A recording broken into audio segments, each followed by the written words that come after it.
ദൈവത്തിൻ്റെ അതിപരിശുദ്ധ നാമം വാഴ്ത്തപ്പെടുമാറാകട്ടെ.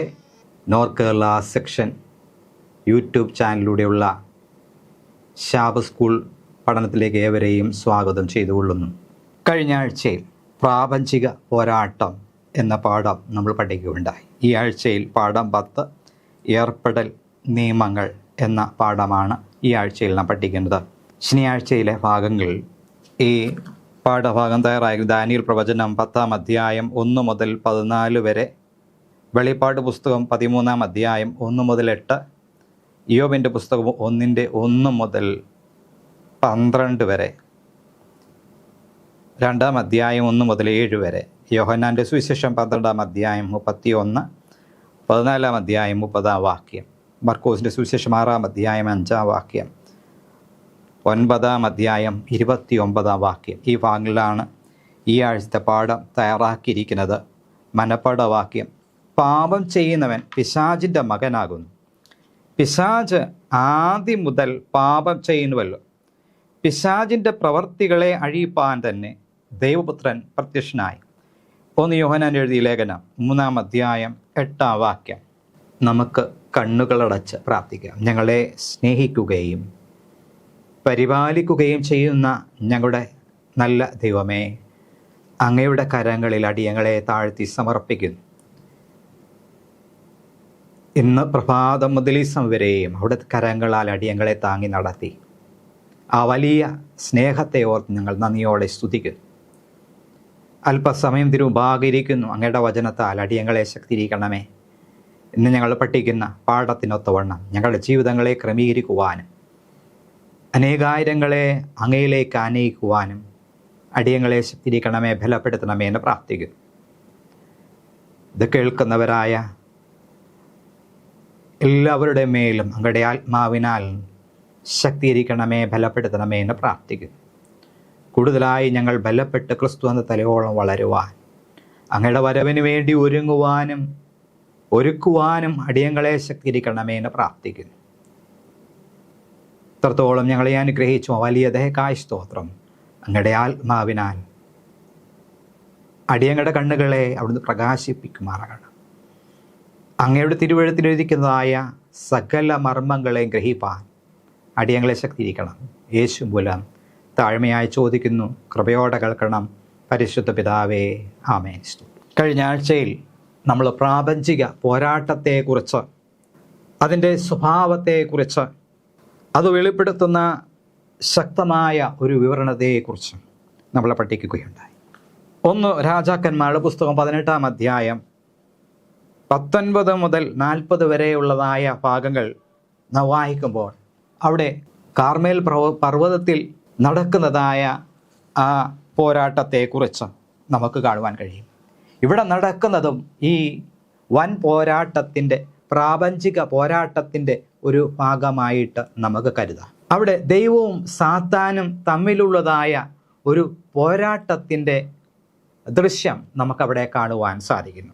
1 രാജാക്കന്മാർ എഴുതിയ പുസ്തകം 18-ാം അധ്യായം 19 മുതൽ 40 വരെ നാം വായിക്കുമ്പോൾ അവിടെ നമുക്ക് കാണുവാൻ സാധിക്കുന്നത്, ഇസ്രായേലിനെയും ബാലിൻ്റെ 450 പ്രവാചകന്മാരെയും ഇസബേലിൻ്റെ മേശയിങ്കൽ ഭക്ഷിച്ചു വരുന്ന 400 അശേര പ്രവാചകന്മാരെയും കാർമേൽ പർവ്വതത്തിൽ എൻ്റെ അടുക്കൽ കൂട്ടി വരുത്തുക. അങ്ങനെ ആഹാബ് എല്ലാ ഇസ്രായേൽ മക്കളുടെയും അടുക്കൽ ആളയച്ചു. കാർമേൽ പർവ്വതത്തിൽ ആ പ്രവാചകന്മാരെ കൂട്ടിവരുത്തി. അപ്പോൾ ഏലിയാവ് അടുത്ത് ചെന്ന് സർവ്വജനത്തോടും, നിങ്ങൾ എത്രത്തോളം 2 തോണിയിൽ കാൽ വയ്ക്കും? യഹോവ ദൈവമെങ്കിൽ അവനെ അനുഗമിപ്പീൻ, ബാലെങ്കിലോ അവനെ അനുഗമിപ്പീൻ എന്ന് പറഞ്ഞു. എന്നാൽ ജനം അവനോട് ഉത്തരമൊന്നും പറഞ്ഞില്ല. പിന്നെ ഏലിയാവ് ജനത്തോട് പറഞ്ഞത്, യഹോവയുടെ പ്രവാചകനായ ഞാൻ ഒരുത്തൻ മാത്രമേ ശേഷിച്ചിരിക്കുന്നുള്ളൂ. ബാലിൻ്റെ പ്രവാചകന്മാരോ 450 പേരുണ്ട്. ഞങ്ങൾക്ക് 2 കാളയെ തരട്ടെ. ഒരു കാളയെ അവർ തിരഞ്ഞെടുത്ത് ഖണ്ഡമാക്കി തീയിടാതെ വിറകിന്മേൽ വയ്ക്കട്ടെ.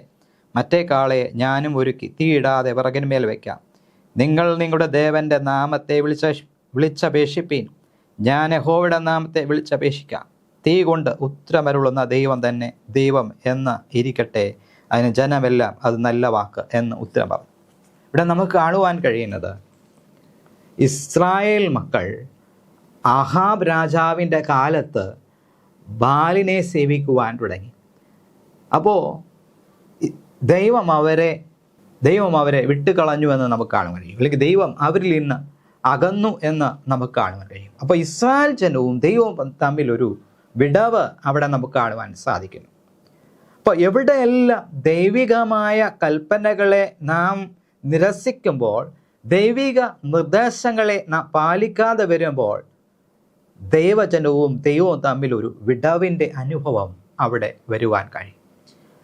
ചിലപ്പോൾ നമുക്ക് ചിലർ പറയുന്നത് നമുക്ക് കാണുവാൻ കഴിയും, എൻ്റെ പ്രാർത്ഥന ദൈവം കേട്ടില്ല എന്ന് പറയുന്നത് നമുക്ക് കാണുവാൻ സാധിക്കും, കേൾക്കുവാൻ സാധിക്കും. അതിന് കാരണം നാം ദൈവത്തിൻ്റെ നിർദ്ദേശപ്രകാരമല്ല ദൈവത്തോട് യാചിക്കുന്നതെങ്കിൽ ദൈവം നമ്മുടെ പ്രാർത്ഥനയോ യാചനയോ കേൾക്കുകയില്ല. യെശയ്യാപ്രവചനം 59 അധ്യായം അതിൻ്റെ 1, 2 വാക്യങ്ങൾ നമ്മൾ വായിക്കുമ്പോൾ അവിടെ നമുക്ക് കാണുവാൻ കഴിയുന്നത്, രക്ഷിപ്പാൻ കഴിയാതെ വണ്ണം യഹോവയുടെ കൈ കുറുകിയിട്ടില്ല, കേൾപ്പാൻ കഴിയാതെ വണ്ണം അവൻ്റെ ചെവി മന്ദമായിട്ടുമില്ല. നിങ്ങളുടെ അകൃത്യങ്ങളത്രേ നിങ്ങളെയും നിങ്ങളുടെ ദൈവത്തെയും തമ്മിൽ ഭിന്നിപ്പിച്ചിരിക്കുന്നത്. നിങ്ങളുടെ പാപങ്ങളത്രേ അവൻ കേൾക്കാതെ വണ്ണം അവൻ്റെ മുഖത്തെ നിങ്ങൾക്ക് മറയ്ക്കുമാറാക്കിയത് എന്ന് ദൈവം പറയുന്നു. അവിടുത്തെ താഴ്ത്തു വായിക്കും, നിങ്ങളുടെ കൈകൾ രക്തം കൊണ്ടും നിങ്ങളുടെ വിരലുകൾ അകൃത്യം കൊണ്ടും മലിനമായിരിക്കുന്നു എന്ന് പറയുന്നു. നിങ്ങളുടെ അധരങ്ങൾ ഭോഷ്ക് സംസാരിക്കുന്നു, നിങ്ങളുടെ നാവ് നീതികേട് ജപിക്കുന്നു. ഒരുത്തനും നീതിയോട് വ്യവഹരിക്കുന്നില്ല, ഒരുത്തനും സത്യത്തോട് പ്രതിവാദിക്കുന്നില്ല എന്ന് ദൈവം അവിടെ പറയുകയാണ്. അപ്പോൾ ദൈവിക കൽപ്പനയ്ക്ക് വിരുദ്ധമായി നാം പ്രവർത്തിക്കുമ്പോൾ, പാപത്തിൽ നാം അകപ്പെടുമ്പോൾ ദൈവം ഒരിക്കലും നമ്മുടെ പ്രാർത്ഥന ശ്രദ്ധിക്കുകയില്ല. എന്നാൽ ദൈവിക ചിന്തയോടുകൂടെ ആ പാപങ്ങളെ ഏറ്റുപറഞ്ഞ കർത്താവിനോട് നിരപ്പിൻ്റെ അനുഭവത്തിലേക്ക് കടന്നു വരുമ്പോൾ ദൈവം നമ്മുടെ പ്രാർത്ഥന കേൾക്കും. ഇവിടെ ഇസ്രായേൽ മക്കൾ ദൈവത്തോട് അകന്നുപോയി എന്ന് നമുക്ക് കാണുവാൻ കഴിയും. കാരണം അവർ ബാലിനെ സേവിക്കുക. അപ്പം അതുകൊണ്ട് ഇസ്രായേൽ മക്കളെ ദൈവത്തോട് നിരപ്പിൻ്റെ ഒരു അനുഭവത്തിലേക്ക് കൊണ്ടുവരുവാൻ, അല്ലെങ്കിൽ മാനസാന്തരത്തിലേക്ക് കൊണ്ടുവരുവാൻ തക്കവണ്ണം ദൈവം ഒരു പ്രവാചകനെ അവരുടെ ഇടയിലേക്ക് അയക്കുകയാണ്. ആ പ്രവാചകന്റെ പേരാണ് ഏലിയാവ്. ഏലിയാവ് അവരോട് പറയുന്ന കാര്യമാണ്, നിങ്ങൾ 2 കാളകളെ കൊണ്ടുവരും. ഒരു കാളയെ ഘട്ടമാക്കി അല്ലെങ്കിൽ കഷ്ണമാക്കി വിറകന്മേൽ അല്ലെങ്കിൽ തീ ഇടാതെ തന്നെ വിറകന്മേൽ വെക്കുക.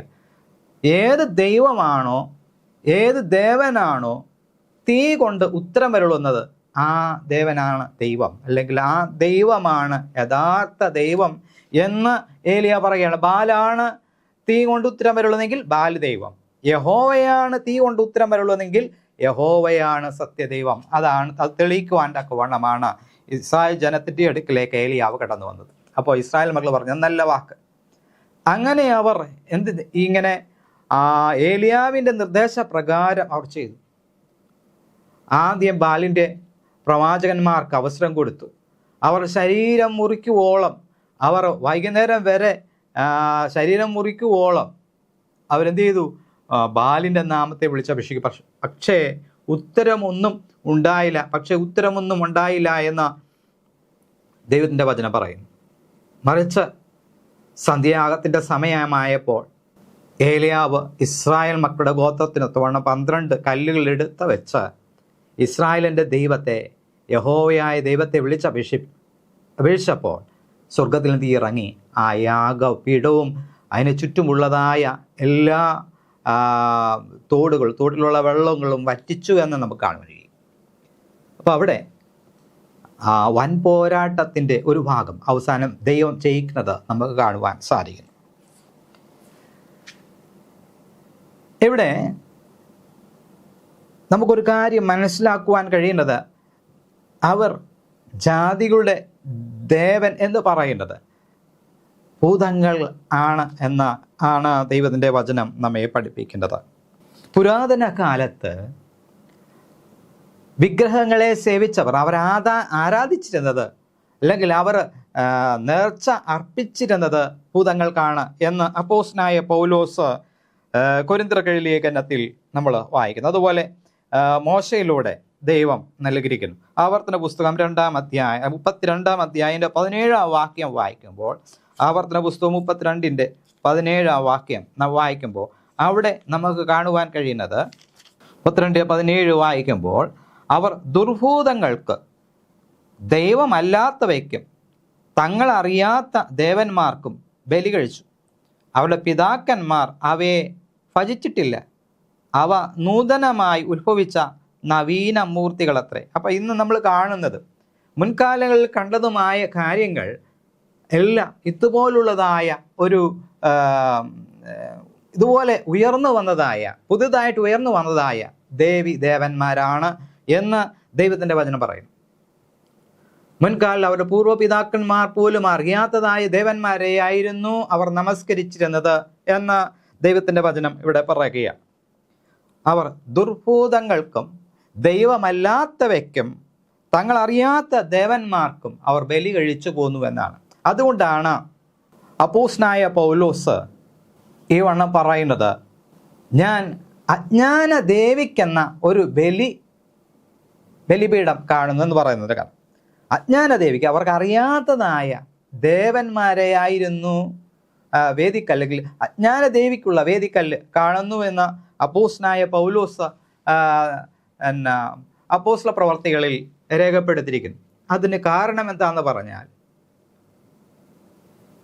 അവർ അറിയാത്തതായ ദേവന്മാരെ ആയിരുന്നു ആരാധിച്ചിരുന്നത് എന്ന് നമുക്ക് കാണുവാൻ കഴിയും. അല്ലെങ്കിൽ ബലി കഴിച്ചത് അറിഞ്ഞുകൂടാത്ത ദേവന്മാരെയായിരുന്നു. അവരുടെ പിതാക്കന്മാർ പോലും സേവിച്ചിട്ടില്ലാത്ത ദേവന്മാരെയാണ് അവർ സേവിച്ചത് എന്ന് ദൈവത്തിൻ്റെ വചനം പറയുന്നു. 1 കൊരിന്ത്യർ ലേഖനം അതിൻ്റെ 10-ാം അധ്യായം 20-ാം വാക്യം വായിക്കുമ്പോൾ അവിടെ നമുക്ക് കാണുവാൻ കഴിയുന്നത്, 20-ാം വാക്യം ഈ വണ്ണം പറയുന്നു, അല്ല, ജാതികൾ ബലി കഴിക്കുന്നത് ദൈവത്തിനല്ല, ഭൂതങ്ങൾക്ക് കഴിക്കുന്നു എന്നത്രേ.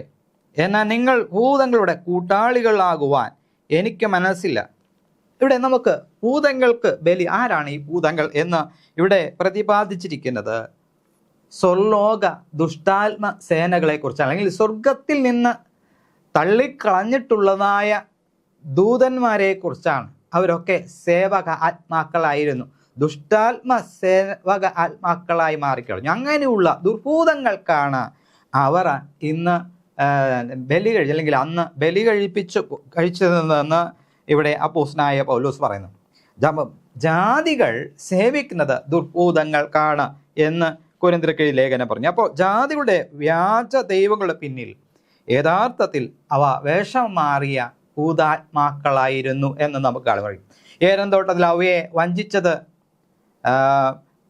ഒരു പാമ്പിൻ്റെ വേഷത്തിലായിരുന്നു, അല്ലെങ്കിൽ വേഷം മാറി ഒരു പാമ്പിൻ്റെ വേഷത്തിൽ വന്നാണ് അവയെ വഞ്ചിച്ചത് എന്ന് പറഞ്ഞതുപോലെ ഇന്നുള്ള മാനവജാതിയെ പൈശാചികൻ വഞ്ചിക്കുന്നത് ഓരോ വേഷം മാറി വന്നതായ ദുർഭൂതങ്ങളുടെ രീതിയിലാണ്. ഓരോ വേഷം മാറി വന്നതായ ദുർഭൂതങ്ങളാണ് എന്ന് പറയുവാൻ അതുകൊണ്ടാണ് കാരണമായി തീർന്നത്. കാരണം അവർ വേഷം മാറി വരും. ആരുടെ വേഷം വേണമെങ്കിലും അവർക്ക് ധരിക്കാം. അതാണ് ഈ മെറ്റാഫിസിക്കലായിട്ടുള്ള അല്ലെങ്കിൽ നമുക്ക് ആദൃശ ശക്തികളെക്കുറിച്ചുള്ള പഠനത്തെക്കുറിച്ച് നമ്മൾ പഠിക്കുമ്പോൾ മനസ്സിലാക്കുക. അവർക്ക് ഏത് രൂപം വേണമെങ്കിലും എടുക്കാം എന്നുള്ളതാണ് അതിനർത്ഥം. ആരുടെ വേഷം വേണമെങ്കിലും മാറി വന്ന് നമ്മളോട് സംസാരിക്കാം. അതാണ് ഈ ദുർഭൂതങ്ങളുടെ പ്രത്യേകത എന്ന് പറഞ്ഞു. അപ്പോൾ ജാതികൾ സേവിച്ചു പോന്നത് യഥാർത്ഥത്തിൽ വേഷം മാറി വന്ന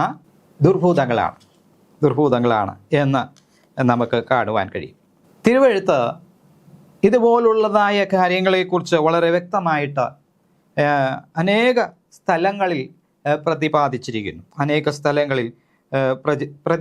അതെല്ലാം പ്രാപഞ്ചിക പോരാട്ടത്തിൻ്റെ വാക്യങ്ങളാണ്. പ്രാപഞ്ചിക പോരാട്ടത്തെ സൂചിപ്പിക്കുന്നതായ വാക്യങ്ങളാണെന്ന് നമുക്ക് മനസ്സിലാക്കുവാൻ കഴിയും. ഈ വിഷയത്തെക്കുറിച്ചാണ് നമ്മൾ ഈ ആഴ്ചയിൽ നമ്മൾ പഠിക്കുന്നത്.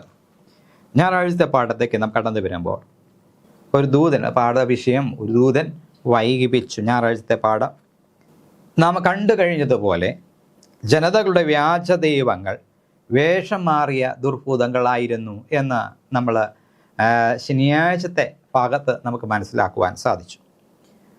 ഇവരാരായിരുന്നു എന്ന് നമ്മൾ ചിന്തിക്കുമ്പോൾ സ്വർഗത്തിൽ നിന്ന് തള്ളിക്കളഞ്ഞതായ ദൂതന്മാരായിരുന്നു. സ്വർലോക ദുഷ്ടാത്മ സേന എന്ന് ദൈവത്തിൻ്റെ വചനം പറയും. സ്വർലോക ദുഷ്ടാത്മസേന, ഇവരോടാണ് നമുക്ക് പോരാട്ടമുള്ളത്. ഇവരോട് എതിർത്ത് നിന്നില്ല എങ്കിൽ നമ്മുടെ ജീവിതത്തിൽ അനേക പ്രശ്നങ്ങൾ നമ്മുടെ ജീവിതത്തിൽ അനേക പരാജയങ്ങൾ സംഭവിക്കും എന്നുള്ളത് ദൈവത്തിൻ്റെ ഒരു മുന്നറിയിപ്പാണ്. ചിലപ്പോൾ ഭൗമിക ഭരണാധികാരികളിലൂടെ പോലും അവർ പ്രവർത്തിച്ചു എന്ന് വരാം. അങ്ങനെ ഭരണാധികാരികളിലൂടെ പ്രവർത്തിച്ചതായ അനേക സന്ദർഭങ്ങൾ തിരുവെഴുത്തിലൂടെ നമുക്ക് കാണുവാൻ സാധിക്കുന്നു. മുൻകാലങ്ങളിൽ അപേക്ഷിച്ച് നമ്മൾ പഠിക്കുമ്പോൾ ഭരണാധികാരികളിലൂടെ പ്രവർത്തിക്കുന്നത് നമുക്ക് കാണുവാൻ കഴിയും. പ്രത്യേകിച്ച് ദാനിയേലിന്റെ പുസ്തകം 10-ാം അധ്യായം അതിൻ്റെ 1 മുതൽ 14 വരെ നാം വായിക്കുമ്പോൾ, ദാനിയേൽ പ്രവചനം 10-ാം അധ്യായം 1 മുതൽ 14 വരെ നാം വായിക്കുമ്പോൾ അവിടെ നമുക്ക് കാണുവാൻ സാധിക്കുന്നത് ദൈവത്തെ ഹൃദയപൂർവ്വം ആത്മാർത്ഥതയോടെ സേവിക്കുന്നതായ ഓരോ ദൈവമക്കൾക്കും ജീവിതത്തിൽ കഷ്ടതയുണ്ടാകും. ഈ കഷ്ടത വരുമ്പോൾ നാം ദൈവത്തിങ്കിലേക്ക് പൂർണ്ണ ശക്തിയോടുകൂടെ തിരിഞ്ഞില്ലെങ്കിൽ നാം വീണുപോകും. അതാണ് ഇവിടെ അതിൻ്റെ പിന്നിലുള്ളത്. ഈ ദുഷ്ടശക്തിയാണെന്ന് നമുക്ക് മനസ്സിലാക്കുവാൻ സാധിക്കുന്നില്ല. ഇവിടെ ദാനിയേലിൻ്റെ പ്രാർത്ഥനയെക്കുറിച്ച് നമ്മൾ പഠിക്കുന്നുണ്ട്. 10-ാം അധ്യായം അതിൻ്റെ 1 മുതൽ വായിക്കുമ്പോൾ, പാസി രാജാവായ കോരസിൻ്റെ 3-ാം ആണ്ടിൽ ബേൽസസർ എന്ന് പേരുള്ള ദാനിയേലിന് ഒരു കാര്യം വെളിപ്പെട്ടു. ആ കാര്യം സത്യവും മഹാകഷ്ടമുള്ളതും ആയിരുന്നു. അവൻ ആ കാര്യം ചിന്തിച്ചു, ദർശനത്തിന് ശ്രദ്ധ വെച്ചു. ആ കാലത്ത് ദാനിയേൽ എന്ന ഞാൻ 3 ആഴ്ച വട്ടം മുഴുവനും ദുഃഖിച്ചു കൊണ്ടിരുന്നു. 3 ആഴ്ച വട്ടം മുഴുവനും കഴിയുവോളം ഞാൻ സ്വാദുഭോജനം ഭക്ഷിക്കുകയോ മാംസവും വീഞ്ഞും ആസ്വദിക്കുകയോ ചെയ്തിട്ടില്ല, എണ്ണ തേച്ചിട്ടുമില്ല. എന്നാൽ 1-ാം മാസം 24-ാം തീയതി ഞാൻ ഹിദയ്ക്കൽ എന്ന മഹാനദി തീരത്തിരിക്കയിൽ തല പൊക്കി നോക്കിയപ്പോൾ ശണവസ്ത്രം ധരിച്ചു അരയ്ക്ക് ഊഹാസ്തംഗം കൊണ്ടുള്ള കച്ചകെട്ടിയും ഇരിക്കുന്ന ഒരു പുരുഷനെ കണ്ടു. അവൻ്റെ ദേഹം ഗോമേതകം പോലെയും മുഖം മിന്നൽ പ്രകാശം പോലെയും കണ്ണ് തീപ്പന്തം പോലെയും ഭുജങ്ങളും കാലുകളും മിനുക്കിയ താമ്രത്തിൻ്റെ വർണ്ണം പോലെയും അവൻ്റെ വാക്കുകളുടെ ശബ്ദം ഒരു പുരുഷാരത്തിൻ്റെ ആരവം പോലെയുമായിരുന്നു. ദാനിയേൽ എന്ന ഞാൻ മാത്രം ഈ ദർശനം കണ്ടു. എന്നോട് കൂടെ ഉണ്ടായിരുന്ന ആളുകൾ ദർശനം കണ്ടില്ല. എങ്കിലൊരു മഹാഭ്രമം അവർക്ക് പിടിച്ചിട്ട് അവർ ഓടിക്കളഞ്ഞു. താഴോട്ട് നാം വായിക്കുമ്പോൾ 12-ഉം 13-ഉം വായിക്കുമ്പോൾ, ദാനിയേലേ ഭയപ്പെടേണ്ട, നീ തിരിച്ചറിയേണ്ടതിന് നിന്റെ ദൈവത്തിൻ്റെ മുമ്പാകെ നിന്നെ തന്നെ താഴ്ത്തേണ്ടതിന് മനസ്സുവെച്ച ആദ്യ ദിവസം മുതൽ നിന്റെ വാക്ക് കേട്ടിരിക്കുന്നു. നിന്റെ വാക്ക് ഹേതുവായി തന്നെ ഞാൻ വന്നിരിക്കുന്നു. പാസി രാജ്യത്തിൻ്റെ പ്രഭു 21 ദിവസം എന്നോട് എതിർത്തു നിന്നു. എങ്കിലും പ്രധാന പ്രഭുക്കന്മാരിൽ ഒരുത്തനായ മിഖായേൽ എന്നെ സഹായിപ്പാൻ വന്നു. അവനെ ഞാൻ പാസി രാജാക്കന്മാരുടെ കൂടെ അവിടെ വിട്ടേച്ചു. ഇവിടെ നമുക്ക് കാണുവാൻ സാധിക്കുന്നത്, ഒരു ദൈവ പൈതൽ ദൈവത്തോട് യാചിക്കുന്നതായ സന്ദർഭങ്ങളിൽ അവർക്കുത്തരം കിട്ടുവാൻ വൈകിയെന്ന് വരും. അത് കാരണം അവിടെ പ്രവർത്തിക്കുന്ന ദുഷ്ടാത്മ ശക്തികളാണ് എന്ന് നമുക്കിവിടെ കാണുവാൻ കഴിയുന്നു. അല്ലെങ്കിൽ പാസി പ്രഭുക്കന്മാർ എന്ന് പറയുന്നത് ദുഷ്ടാത്മസേനയുടെ കാര്യമാണ്. അപ്പോൾ അവർ എന്ത് ചെയ്യും? ദൈവദൂതന്മാരുമായിട്ട് മല്ലടിക്കേണ്ടതായ ഒരു സാഹചര്യം ഇവിടെ കാണുവാൻ കഴിയും. ദൈവത്തിന് ഈ ദുഷ്ടതയെ ഉടനടി അമർച്ച ചെയ്യുവാൻ കഴിയാഞ്ഞിട്ടില്ല.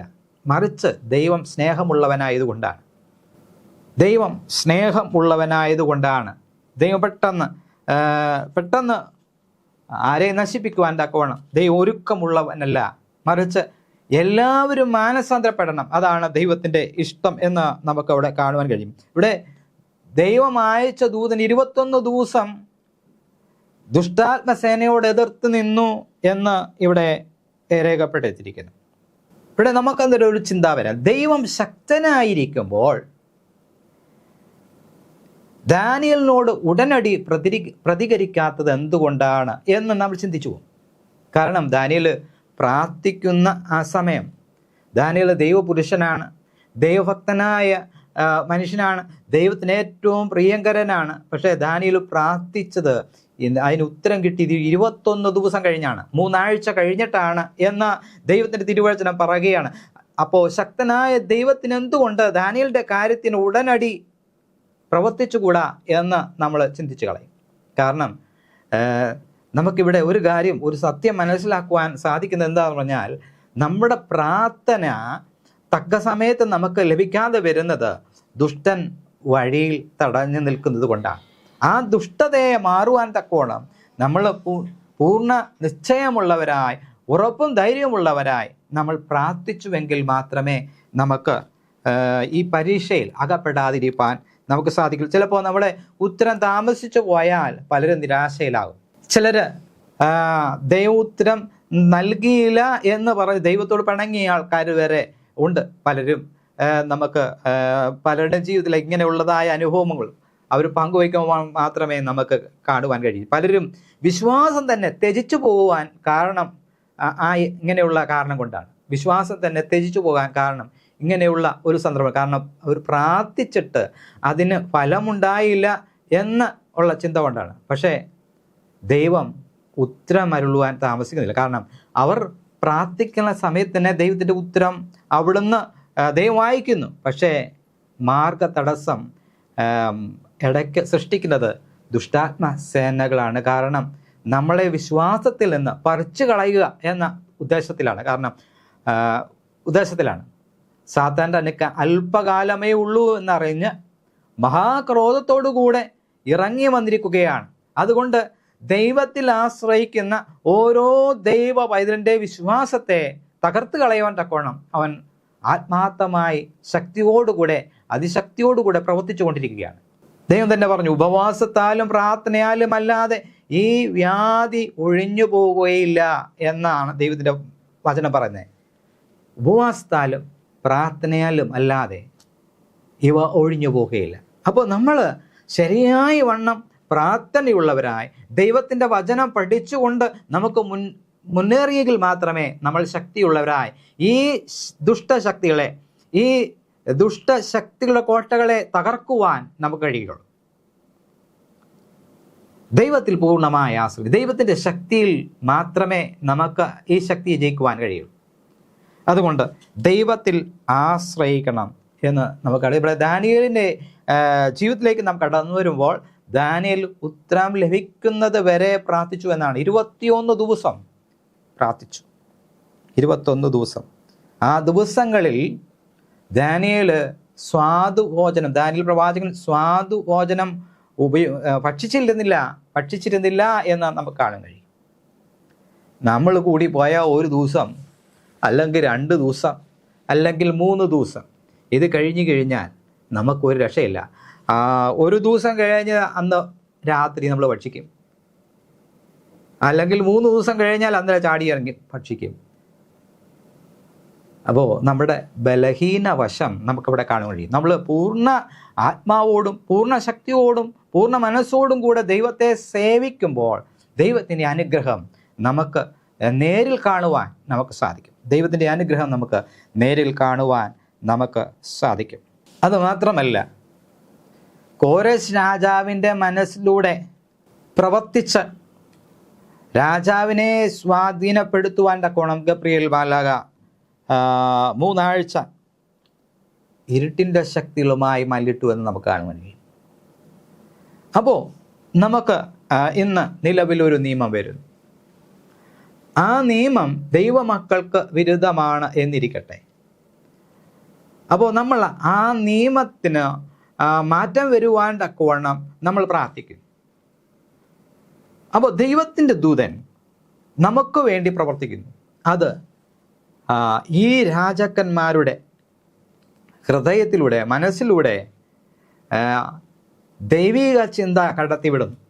അപ്പോൾ അതിന് അവരെ സ്വാധീനിച്ചെടുക്കുവാൻ തക്കവണ്ണം സമയമെടുക്കുന്നു. അതാണ് ഇവിടെ നമുക്ക് കാണുവാൻ കഴിയുന്നത്.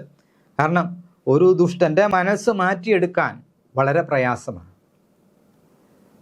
പിന്നെ ദൈവത്തിന് വേണമെങ്കിൽ ഈ ദുഷ്ടൻ്റെ പ്രവൃത്തിയെ തടസ്സം ചെയ്യുവാൻ കഴിയും.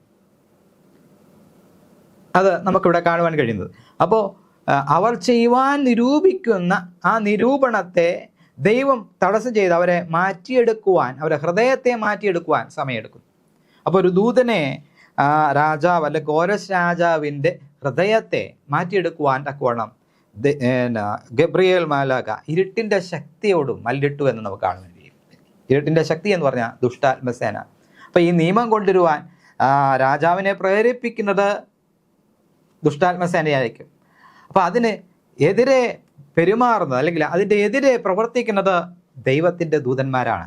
ദൈവത്തിൻ്റെ മക്കൾക്ക് ദോഷം വരാതിരിപ്പാൻ തക്കവണ്ണം അവരും ആത്മാർത്ഥമായി പ്രവർത്തിക്കുന്നു എന്ന് നമുക്ക് കാണുവാൻ കഴിയും. 2 ദിനവൃത്താന്തം 16-ാം അധ്യായം അതിൻ്റെ 9-ാം വാക്യം വായിക്കുമ്പോൾ, യഹോവയുടെ കണ്ണ് തങ്ങൾ ഏകാഗ്രചിത്തന്മാരായിരിക്കുന്നവർക്ക് വേണ്ടി തന്നെത്താൻ ബലവാനെന്ന് കാണിക്കേണ്ടതിന് ഭൂമിയിൽ എല്ലായിടവും ഊടാടിക്കൊണ്ടിരിക്കുന്നു. ഇതെങ്കിൽ നീ ഭോഷത്വം പ്രവർത്തിച്ചിരിക്കുന്നു.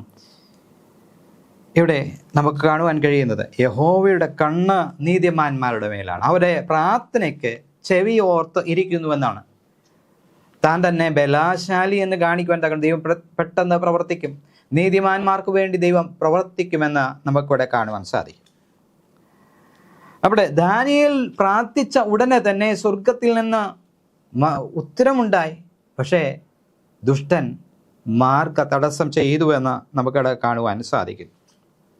ഇവിടെ നമുക്ക് കാണുവാനെങ്കിൽ അത്തരത്തിലുള്ള ഒരു പോരാട്ടം ഉണ്ടാകണമെങ്കിൽ ദൈവം തൻ്റെ എല്ലാ ശക്തിയും ശത്രുവിന് ചില യഥാർത്ഥ സ്വാതന്ത്ര്യം നൽകണം. നമുക്കിവിടെ കാണുവാൻ കഴിയുന്ന ഇങ്ങനെയുള്ള പോരാട്ടം ഉണ്ടാകുന്നത് തന്നെ ദൈവം തൻ്റെ ശക്തി ഉപയോഗിക്കാത്തത് കൊണ്ടാണ്. ആ ദൈവം ശക്തി ഉപയോഗിക്കാതെ ഇരിക്കുമ്പോൾ ശത്രു എന്ത് ചെയ്യും? ശത്രു മുന്നേറുന്നതായിട്ട് നമുക്ക് തോന്നും. എന്നാൽ ദൈവം ഒരിക്കലും ബലപ്രയോഗത്തിലൂടെ ജയിക്കുവാൻ ഉദ്ദേശിക്കുന്നില്ല എന്ന് നമുക്ക് കാണാൻ കഴിയും. ദൈവം സ്നേഹത്തിലൂടെയാണ് കാര്യങ്ങൾ സാധിച്ചെടുക്കുന്നത് എന്ന് നമുക്കിവിടെ കാണുവാൻ കഴിയും. ബലപ്രയോഗത്തിലൂടെയല്ല, സ്നേഹത്തിൻ്റെ തത്വത്തിലൂടെ മാത്രം പ്രവർത്തിക്കുന്നതിൻ്റെ പരിമിതികൾ നിങ്ങൾ എങ്ങനെയാണ് അനുഭവിച്ചിട്ടുള്ളത്?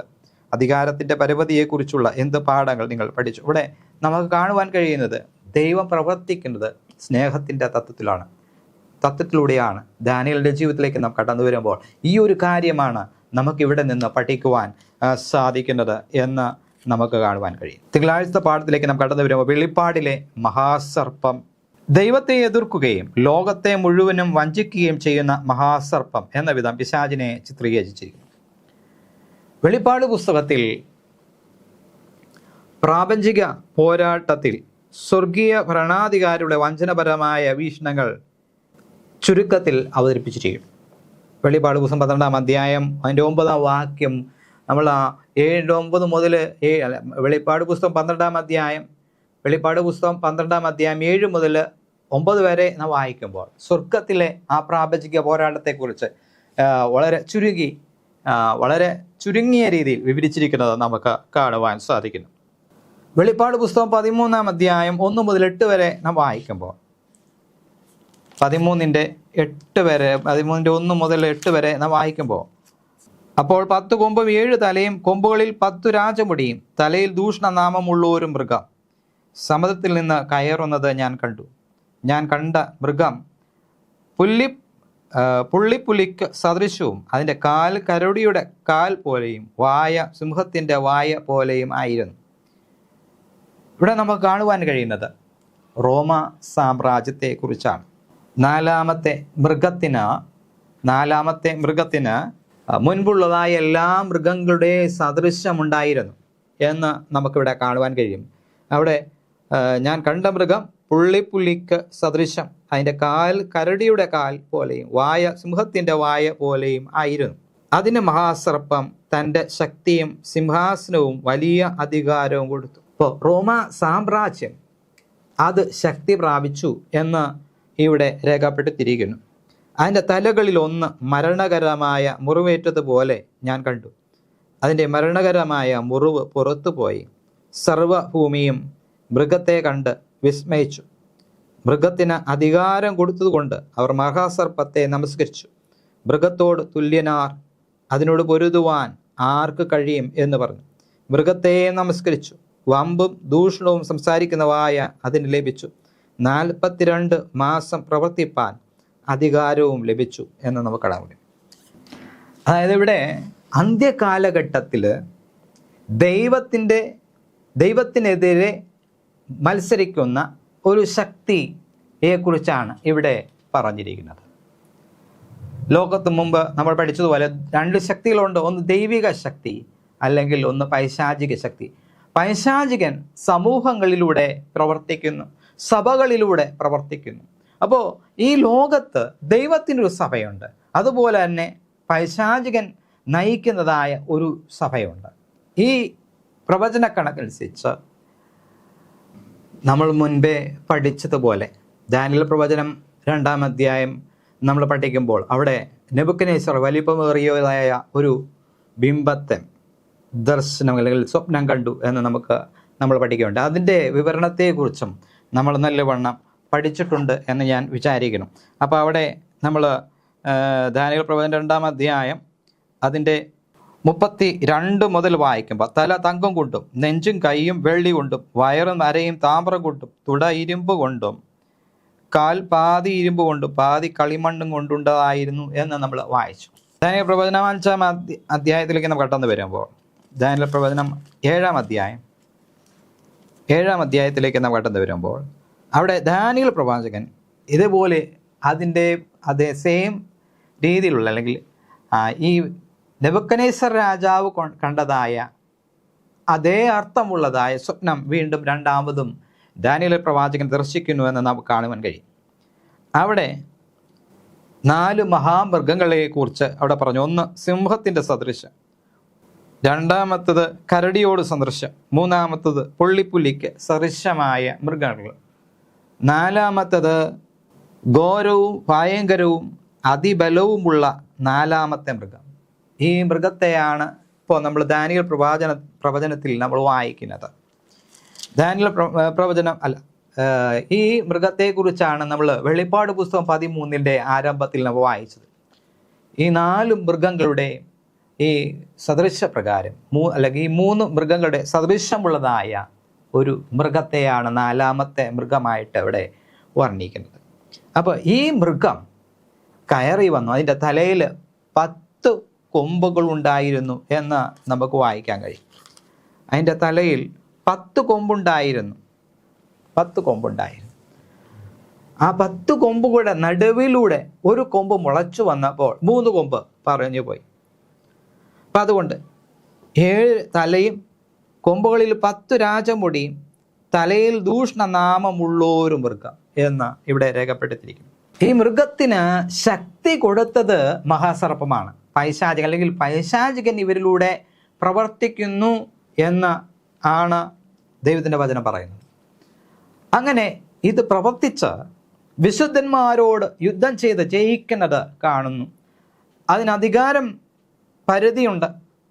അല്ലെങ്കിൽ 42 മാസം 1260 ദിവസം അല്ലെങ്കിൽ 3.5 വർഷം എന്ന്, അല്ലെങ്കിൽ ഇവിടെ വെളിപ്പാട് പുസ്തകം 12-ാം അധ്യായം 14-ാം വാക്യം വായിക്കുമ്പോൾ, അപ്പോൾ സ്ത്രീക്ക് മരുഭൂമിയിൽ തൻ്റെ സ്ഥലത്തേക്ക് പറന്നു പോകേണ്ടതിന് വലിയ കഴുകിൻ്റെ 2 ചിറക് ലഭിച്ചു. അവിടെ അവളെ സർപ്പത്തോടകലെ 1 കാലവും 2 കാലവും 1/2 കാലവും പോറ്റി രക്ഷിച്ചു. അപ്പോൾ ഇവിടെ സാത്താൻ ദൈവശക്തിയോട് പോരാടുന്നു എന്ന് നമുക്ക് കാണാൻ കഴിയും. അങ്ങനെ ദൈവശക്തിയോട് അവസാന കാലത്ത് ജീവിച്ചിരിക്കുന്ന ദൈവമക്കളോട് പൊരുതും എന്ന് നമുക്ക് കാണുവാൻ കഴിയും. അവരെ ഇല്ലായ്മ ചെയ്യുവാൻ തക്കവണ്ണം സാത്താൻ പുറപ്പെട്ടു. പക്ഷെ ദൈവം അവരെ സംരക്ഷിക്കുമെന്ന് അവിടെ പറഞ്ഞിരിക്കുന്നു. 1 കാലം 2 കാലം 1/2 കാലം എന്ന് ഇവിടെ കാണുവാൻ കഴിയുന്നു. ഇവിടെ നമുക്ക് വായിക്കുന്നത് 14-ന്റെ അവസാനം വായിക്കുമ്പോൾ 1 കാലം 2 കാലം 1/2 കാലവും പോറ്റി രക്ഷിച്ചിരിക്കുന്നതായിട്ട് നമുക്ക് കാണാൻ. അല്ലെങ്കിൽ 1 കാലം എന്ന് പറയുമ്പോൾ 1 വർഷം, 2 കാലം എന്ന് പറയുമ്പോൾ 2 വർഷം, 1/2 കാലം എന്ന് പറയുമ്പോൾ 1/2 വർഷം, അത് 3.5 വർഷം പോറ്റി പുലർത്തുന്നതായിട്ട് നമുക്ക് കാണും. ഈ പ്രവചന കണക്കനുസരിച്ച് നമ്മളത് കാൽക്കുലേഷൻ ചെയ്യുമ്പോൾ 1 കാലം എന്ന് പറയുന്നത് 1 വർഷം. 1 വർഷം എത്ര ദിവസമുണ്ട്? അതുപോലെ 1 വർഷം 360 ദിവസമുണ്ട്. 360 ദിവസമുണ്ട് ഒരു വർഷം. അപ്പോൾ 2 കാലം എന്ന് പറയുമ്പോൾ 720 ദിവസമുണ്ട്. അരക്കാലം എന്ന് പറയുമ്പോൾ 180 ദിവസമുണ്ട്. അങ്ങനെ നമ്മൾ കാൽക്കുലേഷൻ ചെയ്യുമ്പോൾ നമുക്ക് 1260 ദിവസം എന്ന് കാണുവാൻ കഴിയും, അല്ലെങ്കിൽ 42 മാസം എന്ന് കാണുവാൻ കഴിയും. അപ്പോൾ ഈ മഹാസർപ്പം ഇവർക്ക് അധികാരം കൊടുത്തു. ഈ മൃഗത്തിന് അധികാരം കൊടുത്തു. അവരുടെ ഭരണകാലത്തിൻ്റെ കാലമാണ് ഈ പറയുന്ന 1260 ദിവസം, അല്ലെങ്കിൽ 3.5 വർഷം, അല്ലെങ്കിൽ 42 മാസം. അത് ശരിയായ നമ്മൾ കാൽക്കുലേഷൻ ചെയ്യുമ്പോൾ പ്രവചന കണക്കനുസരിച്ച് 1260 വർഷം എന്ന് നമുക്ക് കാണുവാൻ കഴിയും. അങ്ങനെ സാത്താൻ മഹാസർപ്പം ഒരു മൃഗത്തിന്, അതായത് ഒരു ഭൗമിക മത രാഷ്ട്ര ശക്തിയും അധികാരം കൊടുക്കുന്നു. ദൈവത്തിന് മാത്രം അർഹതപ്പെട്ട ആരാധനയിലേക്ക് നുഴഞ്ഞു കയറുവാൻ വേണ്ടി ഈ അധികാരം ഉപയോഗിക്കുന്നു. ഈ മൃഗം ദൈവദൂഷണം പറയുന്നു. ഒരു കാലത്തേക്കുമെങ്കിലും ദൈവത്തിൻ്റെ വിശുദ്ധന്മാർക്കെതിരെ അവർ യുദ്ധം ചെയ്തു ജയിക്കുന്നത് നമുക്ക് കാണുവാൻ സാധിക്കുന്നു. അപ്പോൾ നമുക്കിവിടെ കാണുവാൻ കഴിയുന്നത്, ഇവിടെ നമുക്ക് മനസ്സിലാക്കുവാൻ കഴിയുന്നത്, ദുഷ്ടൻ ദൈവമക്കളോട് യുദ്ധം ചെയ്ത് ജയിക്കുന്നത് വരെ എത്തും എന്നാണ്, അല്ലെങ്കിൽ ജയിച്ചതുപോലെ ആയിത്തീരും എന്നതാണ്. പലരും ജയിക്കുന്നത് നമുക്ക് കാണാൻ കഴിയും. എങ്കിലും അവസാനം ദൈവശക്തി എന്ത് ചെയ്യും? ദുഷ്ടശക്തിയെ അമർച്ച ചെയ്യും. ദൈവശക്തി ദുഷ്ടശക്തിയെ അമർച്ച ചെയ്യും എന്ന് നമുക്ക് കാണുവാൻ കഴിയും. 21-ാം അധ്യായം 4-ാം വാക്യം വായിക്കുമ്പോൾ, അവനവിടെ കണ്ണിൽ നിന്ന് കണ്ണുനീരെല്ലാം തുടച്ചു കളയും. ഇനി മരണമുണ്ടാകുകയില്ല, ദുഃഖവും മുറവിളിയും കഷ്ടതയും ഇനിയും ഉണ്ടാകുകയില്ല, ഒന്നാമത്തേത് കഴിഞ്ഞുപോയി. അപ്പോൾ ദൈവജനം വളരെയേറെ കഷ്ടതയിലൂടെ മുന്നോട്ട് പോകുമെന്ന് നമുക്ക് കാണുവാൻ കഴിയുന്നത്. കാരണം ദുഷ്ടൻ അവരെ ജയിക്കും. കാരണം ദൈവം എപ്പോഴും എന്ത് ചെയ്യും? സ്നേഹത്തിലൂടെ വിജയം വരിക്കുവാൻ ശ്രമിക്കുന്നു. ദുഷ്ടൻ തൻ്റെ ശക്തി ഉപയോഗിച്ച് നീതിമാന്മാരെ കീഴടക്കുവാൻ ശ്രമിക്കുന്നു. ദൈവം ചില കാലങ്ങളിൽ അത് അനുവദിക്കും. അതുകൊണ്ടാണ് ദുഷ്ടത ലോകത്തിൽ ഇന്ന് ശക്തിയായിട്ട് വളരുന്നതിന് കാരണം. നമ്മൾ ഇന്ന് പത്രങ്ങളിലെടുത്ത് നോക്കുകയാണെങ്കിൽ നമുക്ക് മനസ്സിലാക്കുവാൻ കഴിയുന്നത്, ദുഷ്ടർ വളരെ ശക്തമായിട്ട് പെരുമാറുന്നതായിട്ട്, കൊടികുത്തി വാഴുന്നതായിട്ട് നമുക്ക് കാണുവാൻ സാധിക്കും. നിരപരാധികൾ ശിക്ഷിക്കപ്പെടുന്നത് നമുക്ക് കാണുവാൻ കഴിയും. ലോകത്തിൽ അങ്ങോളം ഇങ്ങോളം നമ്മൾ ഓരോ വാർത്ത എടുത്തു നോക്കുകയാണെങ്കിൽ ദുഷ്ടത മാത്രമേ ലോകത്ത് ഉള്ളൂ എന്ന് നമുക്ക് കാണുവാൻ കഴിയും. ദൈവം ഒരു നാൾ ഈ ദുഷ്ടതയെ അമർച്ച ചെയ്യുന്നതായ കാലം അടുത്തുകൊണ്ടിരിക്കുന്നുവെന്ന് ദൈവത്തിൻ്റെ വചനം നമ്മെ അറിയിക്കുന്നു. ചൊവ്വാഴ്ചത്തെ ഭാഗത്തേക്ക് നാം കടന്നു വരുമ്പോൾ ഇയ്യോബിൻ്റെ അനുഭവത്തിലൂടെ നാം കടന്നു വരുന്നു. പ്രാപഞ്ചിക പോരാട്ടത്തെക്കുറിച്ച് നമ്മൾ പഠിക്കുമ്പോൾ ഇത് ഏറ്റവും അധികം മനസ്സിലാക്കുവാൻ സാധിക്കുന്നത് ഇയ്യോബിൻ്റെ ജീവിതാനുഭവത്തിലൂടെ നാം കടന്നു പോകുമ്പോഴാണ്. ഇയ്യോബ് ദൈവഭക്തനായ ഒരു മനുഷ്യനായിരുന്നു എന്ന് ദൈവത്തിൻ്റെ വചനം പറയും. ഇയ്യോബിൻ്റെ പുസ്തകം 1-ാം അധ്യായം അതിൻ്റെ 1-ാം വാക്യം വായിക്കുമ്പോൾ, ഊസ് ദേശത്ത് ഇയ്യോബ് എന്ന് പേരുള്ള ഒരു പുരുഷനുണ്ടായിരുന്നു. അവൻ നിഷ്കളങ്കനും നേരുള്ളവനും ദൈവഭക്തനും ദോഷം വിട്ടകലുന്നവനുമായിരുന്നു എന്ന് രേഖപ്പെടുത്തിയിരിക്കുന്നു. അപ്പോൾ ഇവിടെ ഇയ്യോബ് എന്ന പുരുഷൻ ദൈവഭക്തനായിരുന്നു, ദോഷം വിട്ടകലുന്നവനായിരുന്നു, നേരുള്ളവനായിരുന്നു എന്ന് ദൈവം വളരെ വ്യക്തമായിട്ട് പറഞ്ഞിരിക്കുകയാണ്. എന്നാൽ നമ്മൾ വീണ്ടും വായിക്കുമ്പോൾ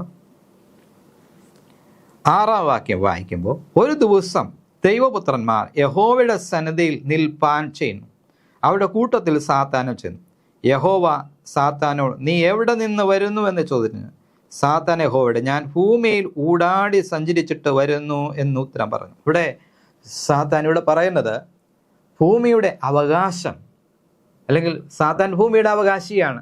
സാത്താൻ ഭൂമിയുടെ ലോകത്തിൻ്റെ പ്രഭുവാണ്. അത് എങ്ങനെയാണ് ആയത് എന്ന് പറയുന്നത്, പൂർവ്വപിതാവായ ആദാമിന് ദൈവം കൊടുത്തതാണ് ഭൂമി അവകാശമാക്കി കൊടുത്തു. അപ്പോൾ ആ ഭൂമി സാത്താൻ കൈവശമാക്കി എന്ന് പറഞ്ഞാൽ ആദാമിനെ അവയും പാപത്തിൽ വീഴ്ച ശേഷം അവരെ പാപത്തിന് അടിമയാക്കി, അല്ലെങ്കിൽ പൈശാചിൻ്റെ അടിമയാക്കി അവരുടെ വസ്തു കയ്യേറി. അതാണ് ഇവിടെ നമ്മൾ പറയുന്നത്. അവൻ ഭൂമിയോ അല്ല മൂടാടി സഞ്ചരിച്ചിട്ട് വരുന്നു, അത് ഭൂമിയുടെ അധികാരം പ്രാപിച്ചിട്ട് കടന്നു വരുന്നു എന്ന് ദൈവത്തോട് പറയുകയാണ്. ഭൂമിയുടെ പ്രഭുവാണ് എന്ന് അവൻ ദൈവത്തോട് പറയുകയാണ്. ഭൂമിയുടെ പ്രഭുവാണ് എന്ന് ദൈവത്തോട് പറയുകയാണ്. അപ്പോൾ യഹോവ ചോദിക്കുകയാണ്, എൻ്റെ ദാസനായ ഇയ്യോബിന്മേൽ നീ ദൃഷ്ടി വെച്ചുവോ? അവനെ പോലെ നിഷ്കളങ്കനും നേരുള്ളവനും ദൈവഭക്തനും ദോഷം വിട്ടകലുന്നവനും ഭൂമിയിൽ ആരും ഇല്ലല്ലോ എന്ന് പറയുക. അതിന് സാത്താൻ യഹോവയോട് പറയുക, വെറുതെയോ ഇയ്യോബ് ദൈവഭക്തനായിരിക്കുന്നത്? നീ അവനെ അവൻ്റെ വീട്ടിനും അവനുള്ള സകലത്തിനും ചുറ്റും വേലി കെട്ടിയിട്ടില്ലയോ? നീ അവൻ്റെ പ്രവൃത്തിയെ അനുഗ്രഹിക്കുന്നു, അവൻ്റെ മൃഗസമ്പത്ത് ദേശത്ത് പെരുകിയിരിക്കുന്നു. തൃക്കൈ നീട്ടി അവനുള്ളതൊക്കെയും ഒന്ന് തൊടുക, അവൻ നിന്നെ മുഖത്ത് നോക്കി തിരിച്ചു പറയും എന്ന് ഉത്തരം പറഞ്ഞു. ദൈവം സാത്താനോട്, ഇതാ അവനുള്ളതൊക്കെ നിന്റെ കയ്യിലിരിക്കുന്നു, അവൻ്റെ മേൽ മാത്രം കയ്യേറ്റം ചെയ്യരുതെന്ന് കൽപ്പിച്ചു. അപ്പോൾ ഇവിടെ ദൈവവും സാത്താനുമായിട്ട് ഒരു വാക്പോരുണ്ട്, നമ്മളെക്കുറിച്ച് ഒരു വാക്പോരുണ്ട്. നാം ദൈവിക ചിന്തയോടുകൂടെ ജീവിക്കുമ്പോൾ, ദൈവഭക്തിയോടുകൂടെ ജീവിക്കുമ്പോൾ, ദൈവവചനം പഠിച്ച ദൈവിക ചിന്തയോടുകൂടെ നാം ജീവിക്കുമ്പോൾ നമുക്ക് ഏറ്റവും കൂടുതൽ പരീക്ഷ നേരിടേണ്ടി വരും. കാരണം എന്താന്ന് പറഞ്ഞാൽ, ദൈവത്തിൻ്റെ മുമ്പാകെ നാം പൂർണ്ണമായി ദൈവത്തിൻ്റെ വചനം അനുസരിച്ച് ജീവിക്കുമ്പോൾ പൈശാചികൻ ദൈവവും തമ്മിൽ ഒരു വാക്പോരിന് ഇവിടെ നമ്മൾ കാണുന്നു. അങ്ങനെ ഒരു അങ്ങനെ ഒരു വാഗ്വാദം ദൈവവും സാത്താനും തമ്മിലുണ്ട്. കാരണം സാത്താൻ പറയുന്നത് മനുഷ്യൻ ദൈവത്തെ അനുസരിക്കുന്നത് ദൈവം അവനെ അനുഗ്രഹിക്കുന്നത് കൊണ്ടാണ്, അല്ലെങ്കിൽ ഇയ്യോബ് ദൈവത്തെ അനുസരിക്കുന്നത് ദൈവം അവനെ അനുഗ്രഹിക്കുന്നതാണ്. അവൻ ചെയ്യുന്ന എല്ലാ കാര്യങ്ങളും ദൈവം അവനെ അനുഗ്രഹിക്കുന്നു. മാത്രമല്ല അവന് ചുറ്റും ഒരു വേലി ദൈവം കെട്ടി വച്ചിരിക്കുന്നു എന്നുള്ളതാണ്. അപ്പോൾ ദൈവ കൽപ്പന അനുസരിക്കുന്ന ദൈവഭക്തന്മാരായ ഓരോ ദൈവമക്കളുടെ ചുറ്റും ദൈവം വേലി കെട്ടിയിട്ടുണ്ട്. സങ്കീർത്തനം 34:7 നാം വായിക്കുമ്പോൾ, യഹോവയുടെ ദൂതൻ അവൻ്റെ ഭക്തന്മാരുടെ ചുറ്റും പാളയം ഇറങ്ങി അവരെ വിട്ടുവയ്ക്കുന്നു. ദൈവഭക്തിയോടിരിക്കുന്ന ഓരോ ദൈവമക്കളുടെ ചുറ്റും ദൈവത്തിൻ്റെ ദൂതന്മാരുണ്ട് എന്ന് നമുക്ക് കാണുന്നത്. അതാണ് ഈ വേലി എന്ന് പറയുന്നത്. അതുകൊണ്ട് ഈ വേലി അവിടെ ഇരിക്കുന്ന കാലത്തോളം ദുഷ്ടനായ പൈശാചികന അവരോട് അടുക്കുവാൻ കഴിയുന്നില്ല, അവരെ പരീക്ഷിക്കുവാൻ കഴിയുന്നില്ല, അവൻ്റെ തന്ത്രങ്ങളിൽ കുടുക്കുവാൻ കഴിയുന്നില്ല. നമ്മൾ പുതിയ നിയമം വായിക്കുമ്പോൾ പിശാചിനോട് എതിർത്ത് നിൽപ്പീൻ, എന്നാൽ അവൻ നിങ്ങളെ വിട്ട് ഓടിപ്പോകും എന്ന് പറഞ്ഞിരുന്നു. അതൊക്കെ കാരണം എന്തെന്ന് പറഞ്ഞാൽ, നാം പ്രാർത്ഥന ജീവിതമുള്ളവരാണെങ്കിൽ സാത്താന് നമ്മോട് അടുത്ത് വരുവാൻ കഴിയുകയില്ല. അതുകൊണ്ടാണ് പിശാചിനോട് എതിർത്ത് നിൽപ്പീൻ, എന്നാൽ അവൻ നിങ്ങളെ വിട്ട് ഓടിപ്പോകും എന്ന് പറയുന്നത്. കാരണം ദൈവഭക്തരായിട്ടിരിക്കുമ്പോൾ ദൈവത്തിൻ്റെ ദൂതന്മാർ നമ്മളോട് കൂടെയുണ്ട്. അതുകൊണ്ട് സാത്താന് നമ്മളോട് അടുക്കുവാൻ കഴിയില്ല. അപ്പം സാത്താൻ ദൈവത്തോട് വാദിക്കുന്നതാണ്, നീ അവന് ചുറ്റും വേലി കെട്ടിയിട്ടില്ലയോ? നീ ആ വേലി ഒന്ന് അഴിച്ചതാ. ഞാൻ അവൻ നേരുള്ളവനാണോ എന്ന്, നിഷ്കളങ്കനാണോ എന്നും, ദൈവഭക്തൻ ആണോ എന്നും ഞാൻ തെളിയിച്ചു തരാം. അതാണ് സാത്താൻ ഇവിടെ ദൈവത്തോട് വാദിക്കുന്നത്. അപ്പോൾ ദൈവം പറഞ്ഞു, ഇയ്യോബ് ഇതാ നിന്റെ കയ്യിലിരിക്കുന്നു, അവൻ്റെ വസ്തുവിൽ അല്ലാതെ അവൻ്റെ മേൽ നീ ഒന്നും ചെയ്യരുത് എന്ന് പറഞ്ഞ് ഇങ്ങനെ വിളി. അങ്ങനെ ഇയ്യോബ് സാത്താനാൽ പരീക്ഷിക്കപ്പെടുന്നു എന്ന് നമുക്ക് കാണാൻ കഴിയും. സാത്താനെയും ഇയ്യോബിൻ്റെ വസ്തുവിൽ മേൽ, സമ്പത്തിന്മേൽ കൈവയ്ക്കുന്നു. അതെല്ലാം നശിപ്പിക്കുന്നതായിട്ട്, ഒന്നൊന്നായിട്ട് നശിപ്പിക്കുന്നതായിട്ട് കാണുന്നു. അപ്പോൾ ഓരോ സമ്പത്ത് നശിക്കുമ്പോഴും അവിടെ നിന്ന് ഒരാളെ മാത്രം രക്ഷപ്പെടുവാൻ അനുവദിക്കും. ആ രക്ഷപ്പെട്ടു വരുന്നത് ഇയ്യോബിനോട് വന്ന് പറയുന്നത്, ദൈവത്തിൻ്റെ തീ ആകാശത്ത് നിന്ന് വീണു എന്നാണ് പറയുന്നത്. ദൈവം നശിപ്പിച്ചു എന്നാണ് ഇയ്യോബിനോട് പറയുന്നത്. പക്ഷേ ഇതെല്ലാം കേട്ടിട്ടും ഇയ്യോബ് ദൈവത്തെ ത്യജിക്കുന്നതായിട്ട് നമുക്ക് കാണുവാൻ കഴിയുന്നില്ല. യഹോവ തന്നു, യഹോവ എടുത്തു, യഹോവയുടെ നാമം വാഴ്ത്തപ്പെടട്ടെ എന്നാണ് നമുക്ക് കാണാൻ കഴിയും. ഈ ഓരോ സന്ദർഭത്തിലും നമുക്ക് കാണുവാൻ കഴിയുന്നത് ഇയ്യോബ് തൻ്റെ ഭക്തി മുറുകെ പിടിക്കുകയാണ് ചെയ്തത്. കൂടുതലായി ദൈവത്തോട് അടുത്തു വരുന്നതാണ് നമുക്ക് കാണുവാൻ കഴിയുന്നത്. അപ്പോൾ അതിൻ്റെ ഫലമായി സാത്താൻ പരാജയപ്പെടുന്നു. ഇതുപോലൊരു സന്ദർഭം നമുക്ക് കിട്ടുകയാണെങ്കിൽ നമ്മളെല്ലാം പരാജയപ്പെട്ടു പോകും. കാരണം നമ്മൾ ഇന്ന് ജീവിക്കുന്നത് ശരിയായിട്ടുള്ള ഒരു വിശ്വാസത്തിലൂടെയല്ല. നമ്മൾ ദൈവത്തിൻ്റെ വചനം ദിനംപ്രതി വായിച്ചു പഠിക്കുകയും പ്രാർത്ഥിക്കുകയും ഉപവസിക്കുകയും ചെയ്തെങ്കിൽ മാത്രമേ നമുക്ക് ഈ ദുഷ്ടശക്തികളെ ജയിക്കുവാൻ നമുക്ക് സാധിക്കുകയുള്ളൂ. അപ്പോൾ നമ്മൾ പ്രാർത്ഥനയുള്ളവരായി ദൈവത്തിൻ്റെ വചനം വായിച്ച് നമ്മൾ പ്രാർത്ഥിക്കണം. സങ്കീർത്തനം 1 പറയും, ദുഷ്ടന്മാരുടെ ആലോചന പ്രകാരം നടക്കാതെയും പാപികളുടെ വഴിയിൽ നിൽക്കാതെയും പരിഹാസികളുടെ ഇരിപ്പിടത്തിലിരിക്കാതെയും യഹോവയുടെ ന്യായ പ്രമാണത്തെ രാപകൽ ധ്യാനിക്കുന്നവൻ എന്നാണ് പറഞ്ഞിരിക്കുന്നത്. എവിടെ ന്യായപ്രമാണത്തിൽ സന്തോഷിച്ച് അവൻ്റെ ന്യായപ്രമാണത്തിൽ രാപകൽ ധ്യാനിക്കുന്നവൻ ഭാഗ്യവാൻ എന്ന് എഴുതിയിരിക്കുന്നു. അപ്പോൾ ദൈവത്തിൻ്റെ തിരുവചനത്തിൽ നമ്മൾ രാപകൽ ധ്യാനിക്കുകയാണെങ്കിൽ, ധ്യാനിച്ച് പ്രാർത്ഥിക്കുകയാണെങ്കിൽ മാത്രമേ നമുക്ക് ശക്തി ഉണ്ടാകുകയുള്ളൂ. പൂർവ്വപിതാക്കന്മാരുടെ ജീവിതങ്ങളിലേക്ക് നാം കടന്നു വരുമ്പോൾ അവർ മലമ്പ്രദേശത്ത് ധ്യാനിപ്പാൻ പോകുന്നത് പതിവായിരുന്നു. പ്രാർത്ഥന, രഹസ്യമായിട്ടുള്ള പ്രാർത്ഥനയിൽ ഉറ്റിരിക്കുന്നത് അവർ ചെയ്യുമായിരുന്നു.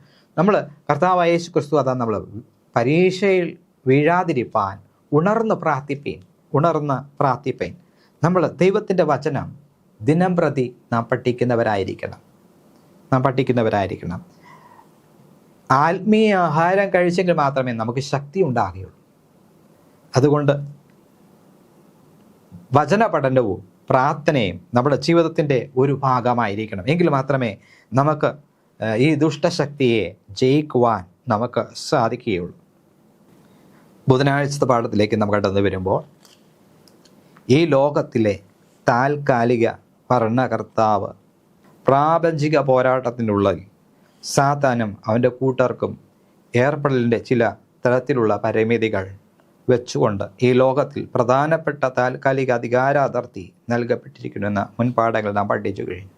നമുക്കൊരു കാര്യം മനസ്സിലാക്കുവാൻ സാധിക്കുന്നത്, ദൈവവും സാത്താനും തമ്മിലുള്ളതായി വാഗ്വാദം നടക്കുന്നുണ്ട് എങ്കിൽ പൂർണ്ണമായി നമ്മെ നശിപ്പിക്കുവാനോ നമ്മെ തകർത്ത് കളയുവാനോ സാത്താന് അധികാരമില്ല. സാത്താന് കൊടുത്തിരിക്കുന്ന ഒരു താൽക്കാലികമായിട്ടുള്ള ഒരു അധികാരം മാത്രമാണ്. നമ്മളെ ശാരീരികമായിട്ട് വേദനിപ്പിക്കുവാനോ പീഡിപ്പിക്കുവാനോ സാത്താന് അധികാരമില്ല. നമ്മൾ ദൈവിക ചിന്തയോട് പൂർണ്ണമായ ശക്തിയോടുകൂടെ ദൈവത്തെ സേവിക്കുന്ന പക്ഷം സാത്താന് നമ്മോടൊന്നും ചെയ്യുവാൻ സാധിക്കില്ല. ഇയ്യോബിൻ്റെ മേൽ അവൻ ആഞ്ഞടിച്ചപ്പോൾ ഇയ്യോബ് സർവശക്തിയോടുകൂടെ ദൈവത്തെ സേവിച്ചതുപോലെ നാം സർവശക്തിയോടുകൂടെ ദൈവത്തെ സേവിക്കുമ്പോൾ അവൻ നമ്മെ വിട്ടുപോകും. യോഹന്നാന്റെ സുവിശേഷം 12-ാം അധ്യായം അതിൻ്റെ 31-ാം വാക്യം നാം വായിക്കുമ്പോൾ, യോഹന്നാന്റെ സുവിശേഷം 12-ാം അധ്യായം 31-ാം വാക്യം വായിക്കുമ്പോൾ അവിടെ ഈ വണ്ണം രേഖപ്പെടുത്തിയിരിക്കുന്നു. അതിന് യേശു ഈ ശബ്ദം 31-ാം വാക്യം, ഇപ്പോൾ ഈ ലോകത്തിൻ്റെ ന്യായവിധിയാകുന്നു. ഇപ്പോൾ ഈ ലോകത്തിൻ്റെ പ്രഭുവിനെ പുറത്ത് തള്ളിക്കളയും. അപ്പോൾ ഇവിടെ നമുക്ക് കാണുവാൻ കഴിയുന്നത്, സാത്താന് കുറച്ച് കാലത്തേക്ക് മാത്രമേ ഈ ലോകത്തിൻ്റെ ഭരണകർത്താവായിട്ടിരിക്കുവാൻ കഴിയുകയുള്ളൂ. വഞ്ചനയിലൂടെയാണ് ഈ ലോകത്തിൻ്റെ അധികാരത്തിൽ സാത്താൻ കയറിയത്. അതുകൊണ്ട് തന്നെ അല്പകാലത്തുള്ളതായ ഒരു ഭരണത്തിനുള്ളതായ ഒരു രീതി മാത്രമേ സാത്താന് കഴിയുകയുള്ളൂ. കാരണം യഥാർത്ഥ ഭരണാധികാരി ലോകത്തിലേക്ക് വരുമ്പോൾ സാത്താൻ്റെ സകലവിധമായ തന്ത്രങ്ങളെയും തകർത്ത് കളയും എന്ന് നമുക്ക് കാണുവാൻ. ഇവിടെ ഈ വചനം നമ്മളോട് പറയുന്നത്, ഈ ലോകത്തിൻ്റെ ന്യായവിധിയാകുന്നു.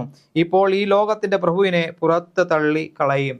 അപ്പോൾ ലോകത്തിൻ്റെ ന്യായവിധിയാകുന്നതായ സന്ദർഭത്തിൽ ഈ ലോകത്തിൻ്റെ പ്രഭുവിനെ അല്ലെങ്കിൽ പിശാചിനെ പുറത്ത് തള്ളിക്കളയും എന്ന് രേഖപ്പെടുത്തിയിരിക്കുന്നു. 14-ാം അധ്യായം 30-ാം വാക്യം വായിക്കുമ്പോൾ, 14-30 വായിക്കുമ്പോൾ അവിടെ നമുക്ക് കാണുവാൻ കഴിയുന്നത്, ഞാൻ ഇനി നിങ്ങളോട് വളരെ സംസാരിക്കുകയില്ല. ലോകത്തിൻ്റെ പ്രഭു വരുന്നു, അവൻ എന്നോട് ഒരു കാര്യവുമില്ല. അവിടെ നമുക്ക് ലോകത്തിൻ്റെ പ്രഭു വരുന്നു, എന്നോട് അവൻ ഒരു കാര്യമില്ല എന്ന് രേഖപ്പെടുത്തിയിരിക്കുന്നത് നമുക്ക് കാണുവാൻ കഴിയും. സാത്താനിൽ നിന്ന്, അവൻ്റെ മത്സരത്തിൽ നിന്ന് വരുന്ന അന്ധകാരത്തോടുള്ള വെളിച്ചത്തിൻ്റെയും ഇരുട്ടിൻ്റെയും രാജ്യങ്ങളുടെ ഒരു ഏറ്റുമുട്ടലിനെ പുതിയ നിയമം പ്രതിപാദിക്കുന്നു. സാത്താനും ദൈവവും തമ്മിലുള്ളതായ ഈ പോരാട്ടം ന്യായവിധിയുടെ സമയം വരെ അത് തുടർന്നുകൊണ്ടേയിരിക്കും എന്ന് നമുക്ക് കാണുവാൻ സാധിക്കും.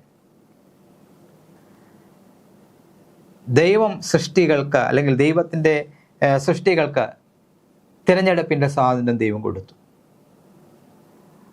അപ്പം അത് അവർ നേരായ കാര്യങ്ങളെ തിരഞ്ഞെടുത്ത് ജീവിക്കുവാൻ തക്കവണ്ണമാണ് ദൈവം അത് അവർക്ക് കൊടുത്തത്. അത് നമ്മൾ ഓരോ കാര്യങ്ങളിൽ ദൈവവുമായിട്ടുള്ളതായ ഒരു ഉടമ്പടി നിയമം, ആ നിയമത്തിൻ്റെ വ്യവസ്ഥയനുസരിച്ചാണ് ദൈവം അത് അവർക്ക് നമ്മൾ അത് പ്രമാണിച്ചില്ല എങ്കിൽ ദൈവം ആ ഒരു ഉടമ്പടി നിയമം അതിൽ നിന്ന് ദൈവം മാറും. കാരണം ദൈവമായിട്ടൊരു ഉടമ്പടി, നമ്മൾ ആ ദൈവത്തിൻ്റെ കൽപ്പന അനുസരിച്ചെങ്കിൽ മാത്രമേ നമുക്ക് ദൈവം പറഞ്ഞതായ വഴിയിൽ നമുക്ക് ജീവിക്കുവാൻ കഴിയും. മറിച്ച് നമ്മൾ അതിൽ ദൈവം നമുക്ക് തന്നിരിക്കുന്ന ഈ തിരഞ്ഞെടുപ്പിൻ്റെ ആ അധികാരം നമ്മളത് ശരിയായ വണ്ണം ഉപയോഗിച്ചില്ലെങ്കിൽ അതുകൊണ്ട് നമുക്ക് യാതൊരു പ്രയോജനവുമില്ല.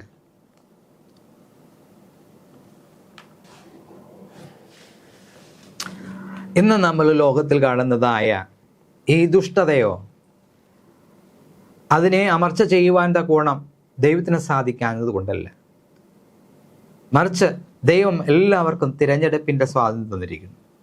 ആ തിരഞ്ഞെടുപ്പിൻ്റെ സ്വാതന്ത്ര്യം അനുസരിച്ച് നാം നല്ലത് തിരഞ്ഞെടുത്താൽ നന്മ നാം പ്രാപിക്കും, തിന്മ തിരഞ്ഞെടുത്താൽ അതിനുള്ളതായ അനന്തരഫലം നാം അനുഭവിക്കും. ദൈവം ഒരിക്കലായിട്ട് തിന്മയെ അന്തിമമായിട്ട് നശിപ്പിക്കും. അത് അവസാന കാലമാണ്. അതെങ്കിൽ നമുക്ക് അന്ന് വരെ നമുക്ക് രക്ഷപ്പെടുവാനുള്ളതായ സമയം തന്നിരിക്കുന്നു. എല്ലാവർക്കും മാനസാന്തരപ്പെടുവാനുള്ളതായ സമയം ദൈവം തന്നിട്ടുണ്ട്. കാരണം നമുക്ക് ഇപ്പോൾ ദൈവം അന്നേരെ ദുഷ്ടതയെ അമർച്ച ചെയ്താൽ അനേകർക്ക് ജീവൻ നഷ്ടപ്പെടും. കാരണം ദൈവം അത് ഉദ്ദേശിച്ചിട്ടില്ല. എല്ലാവരെയും രക്ഷപ്പെടുത്തുവാൻ ദൈവം ആഗ്രഹിക്കുന്നു.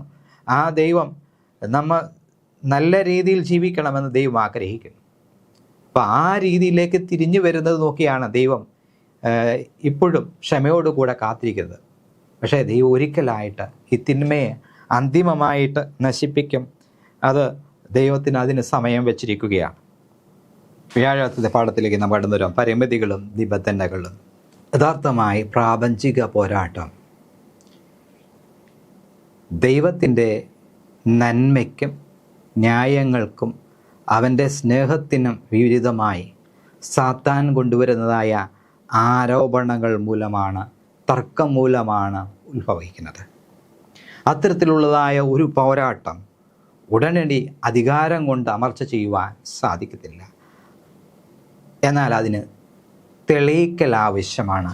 ദൈവം സ്നേഹവാനാണ്, ദൈവം കാരുണ്യവാനാണ്, ദൈവം യഥാർത്ഥത്തിൽ ന്യായമായിട്ട് പെരുമാറുന്നു, സ്നേഹത്തിൽ അധിഷ്ഠിതമാണ് ദൈവത്തിൻ്റെ സിംഹാസനം എന്ന് തെളിയിക്കേണ്ടത് ദൈവത്തിന് ആവശ്യമായിരുന്നു. അതുകൊണ്ടാണ് സാത്താൻ്റെ ഇതുപോലുള്ളതായ ആരോപണങ്ങളെല്ലാം ദൈവം ക്ഷമയോടുകൂടെ എതിർക്കുന്നത്. സാത്താന് താൻ പറഞ്ഞതായ ദൈവത്തിന്മേൽ പഴിചാരുന്നതായ ഓരോ ആരോപണങ്ങളും അത് ശരിയാണോ എന്ന് ചിന്തിച്ച് വിലയിരുത്തുവാനും അവന് തിരിഞ്ഞ് ദൈവത്തിൻ്റെ അടുക്കിലേക്ക് വരുവാനും ഉള്ളതായ അവസരം ദൈവം കൊടുക്കുന്നു. അപ്പോൾ ദൈവത്തിനെതിരെ പ്രവർത്തിക്കുന്ന ഓരോ ശക്തികൾക്കും ദൈവം ഇതുപോലുള്ളതായ സ്വാതന്ത്ര്യം ദൈവം നൽകുന്നു. കാരണം ദൈവം സ്നേഹമുള്ളവനാണ്, ദൈവം നീതിയുള്ളവനാണ്, ദൈവം ന്യായം നീതിയോടും കൂടെ പെരുമാറുന്നവനാണ് എന്ന് തെളിയിക്കുവാനാണ്. ഇങ്ങനെ ഒരു സാഹചര്യം ഉടലെടുക്കുമ്പോൾ മാത്രമേ അത് തെളിയിക്കപ്പെടുകയുള്ളൂ. അതുകൊണ്ടാണ് ദൈവം ക്ഷമയോടുകൂടെ ഇരിക്കുന്നത്. ദൈവത്തിൻ്റെ വചനം പറയുമ്പോൾ ചിലർ കരുതുന്നത് പോലെ ദൈവം തൻ്റെ വാഗ്ദത്തം നിവർത്തിപ്പാൻ താമസിക്കുന്നില്ല. എല്ലാവരും മാനസാന്തരപ്പെടുവാൻ ഇച്ഛിച്ചുകൊണ്ട് ദീർഘക്ഷമ കാണിക്കുന്നതേ ഉള്ളൂ. ദുഷ്ടൻ തൻ്റെ വഴിയെ വിട്ട് യഹോവയുടെ തിരിയട്ടെ എന്നാണ് ദൈവം പറയുന്നത്. അപ്പോൾ അവൻ യഹോവയോട് തിരിയുമ്പോൾ യഹോവ ധാരാളമായി ക്ഷമിക്കും. ഇപ്പോൾ ഈ ലൂസിഫറിൻ്റെ കാര്യത്തെ തന്നെ ദൈവം ക്ഷമിക്കും. പക്ഷേ ലൂസിഫർ ഓരോ അവസരം കിട്ടും തോറും അവനവൻ്റെ അവസരം പാഴാക്കിക്കൊണ്ട് വീണ്ടും ദുഷ്ടത ആവർത്തിച്ചു കൊണ്ടിരിക്കുകയാണ് ചെയ്തത് എന്ന് നമുക്ക് കാണുവാൻ കഴിയും. മർക്കോസിന്റെ സുവിശേഷം 6-ാം അധ്യായം 5-ാം വാക്യം വായിക്കുമ്പോൾ, ഏതാനും ചില രോഗികളുടെ മേൽ കൈവച്ച് സൗഖ്യം വരുത്തിയതല്ലാതെ അവിടെ വീര്യപ്രവൃത്തി ഒന്നും ചെയ്യുവാൻ കഴിഞ്ഞില്ല. അവരുടെ അവിശ്വാസം ഹേതുവായി അവൻ ആശ്ചര്യപ്പെട്ടു. 9:29 പ്രാർത്ഥനയാലല്ലാതെ ഈ ജാതി ഒന്നിനാലും പുറപ്പെട്ടു പോകയില്ല എന്ന് അവൻ പറഞ്ഞു. ഇവിടെ ഈ പ്രാപഞ്ചിക പോരാട്ടം നാം മനസ്സിലാക്കേണ്ടത്, എല്ലാ കാര്യത്തിനും ദൈവം പരിമിതികൾ വെച്ചിട്ടുണ്ട്. ആ പരിമിതികൾ അതുപോലെ തന്നെ നിബന്ധനകൾ കാണാം. നമ്മൾ ഓരോ കാര്യത്തിനും നിബന്ധനകളുണ്ട്. ഇപ്പോൾ ഏതെങ്കിലും തോട്ടത്തിലെ കാര്യം, നിങ്ങൾ ആ വൃക്ഷഫലം പറിച്ചു തിന്നാൽ നിങ്ങൾ മരിക്കും. പറിച്ചു തിന്നില്ലെങ്കിൽ നിങ്ങൾ എന്നേക്കും ജീവിക്കും. അപ്പോൾ ദൈവം എല്ലാത്തിനും പരിമിതി അല്ലെങ്കിൽ നിബന്ധനകൾ വെച്ചിട്ടുണ്ട് എന്ന് നമുക്ക് കാണുവാൻ കഴിയും. നമ്മുടെ ഈ ലോകത്തിൽ നമ്മുടെ ജീവിതത്തിന് ദൈവം പരിമിതി വെച്ചിട്ടുണ്ട്.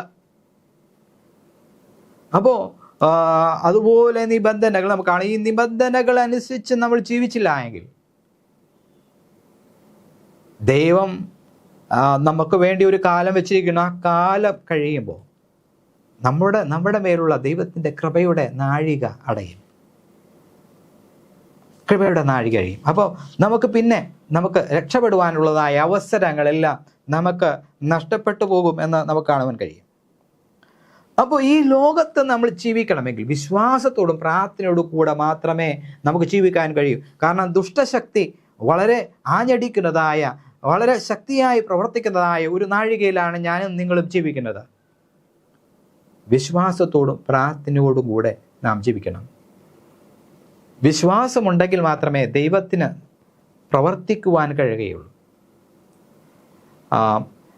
ശദ്രക്ക്, മേശക്ക്, അബദ്നഗോ എന്ന് നമ്മൾ ദാനിയേൽ പ്രവചനത്തിൽ പഠിച്ചിട്ടുണ്ട്. അവർ വിശ്വാസത്തോടു കൂടെ നിലനിന്നു. ഞങ്ങളുടെ ദൈവം ഞങ്ങളെ രക്ഷിച്ചാലും ഇല്ലെങ്കിലും ഞങ്ങൾ ഈ വിഗ്രഹത്തെ ആരാധിക്കുകയില്ല, ഞങ്ങൾ ഈ ബിംബത്തിന് മുമ്പാകെ നമസ്കരിക്കുകയില്ല എന്ന് അവർ ഉറച്ച തീരുമാനമെടുത്തു. ആ തീരുമാനത്തിലാണ് ദൈവത്തിന് അവർക്ക് വേണ്ടി പ്രവർത്തിക്കുവാൻ കഴിഞ്ഞത്. അവരെ അഗ്നിയിലേക്ക് വലിച്ചെറിഞ്ഞതായ സമയത്ത് ദൈവതമ്പുരാൻ അവരുടെ ഇടയിൽ വരുവാൻ കാരണം അതാണ്. ഞങ്ങളുടെ ദൈവം ഞങ്ങളെ രക്ഷിച്ചാലും ഇല്ലെങ്കിലും ഞങ്ങൾ ഈ വിഗ്രഹത്തെ അല്ലെങ്കിൽ ഈ ബിംബത്തെ സേവിക്കുകയില്ല. അവർ ഉറച്ച തീരുമാനമാണ്. നമ്മുടെ ജീവിതത്തിൽ, വിശ്വാസ ജീവിതത്തിൽ നാം ദൈവത്തിന് വേണ്ടി ഉറച്ച തീരുമാനത്തോടു കൂടെ മുന്നോട്ട് പോകണം, പ്രാർത്ഥനയോടുകൂടെ മുന്നോട്ട് പോകണം. അപ്പോൾ എല്ലാ തടസ്സങ്ങളും നമുക്ക് മാറിക്കിട്ടും. എല്ലാ തടസ്സങ്ങളും നമുക്ക് മാറിക്കിട്ടും എന്ന് നമുക്ക് കാണുവാൻ കഴിയും.